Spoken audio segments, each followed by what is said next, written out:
یہ بڑا پیچیدہ مسئلہ ہے قدر کا. تقدیر کا جو تصور ہمارے ذہنوں میں ہے وہ صحیح نہیں ہے.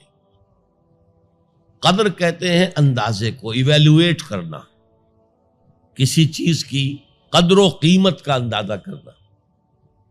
اللہ نے ہر جاندار کے لیے ایک اندازہ مقرر کر دیا. مثلا چھوٹی سی چڑیا ہے اور وہ ہوا میں اڑتی پھر رہی ہے. انسان ہوا میں نہیں اڑ سکتا.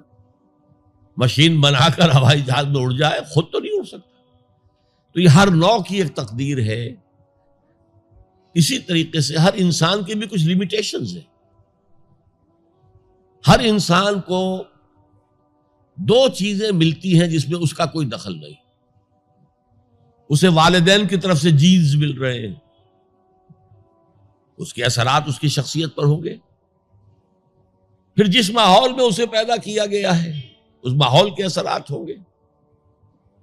ان دونوں سے مل کر شاکلہ بنتا ہے. قرآن مجید نے شاکلہ کہا ہے. شاکلہ کہتے ہیں پیٹرن کو.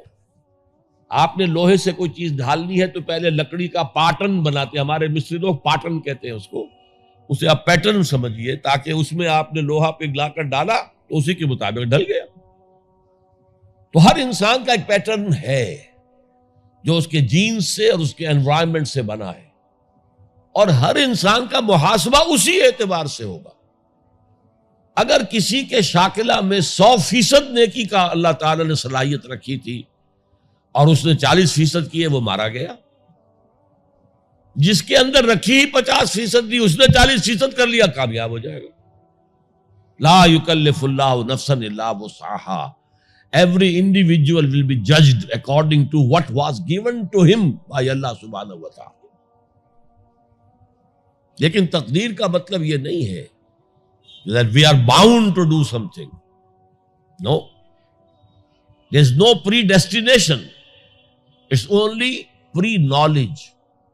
اللہ نے مجھے اختیار دیا، چاہے یہ کرو چاہے وہ کرو، اما شاکرا و اما کفورا. فمن شاء فلیؤمن ومن شاء فلیکفر.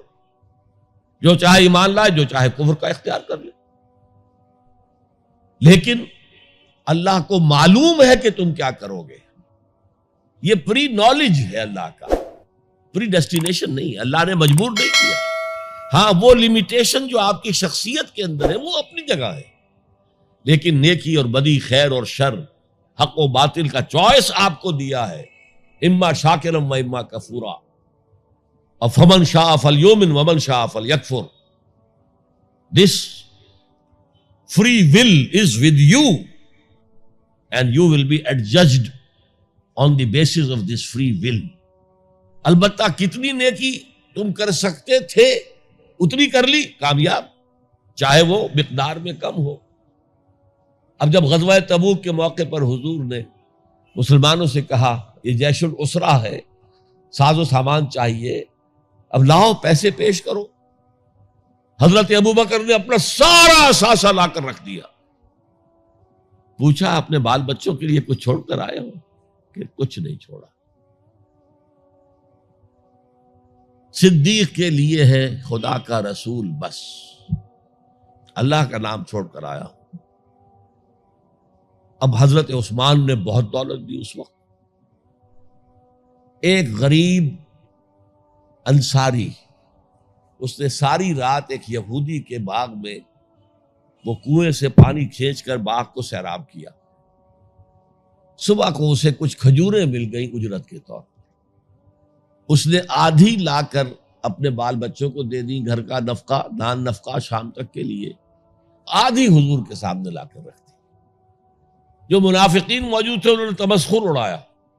ہاں جی ہاں، بغیر ان کھجوروں کے تو یہ لشکر جا ہی نہیں سکتا، یہ تو بڑا، یہ تو بہت. حضور نے کیا کہا؟ ان کھجوروں کو اس پورے ڈھیر کے اوپر پھیلا دو، اللہ کی نگاہ میں یہ اس پورے ڈھیر سے زیادہ بھاری ہے.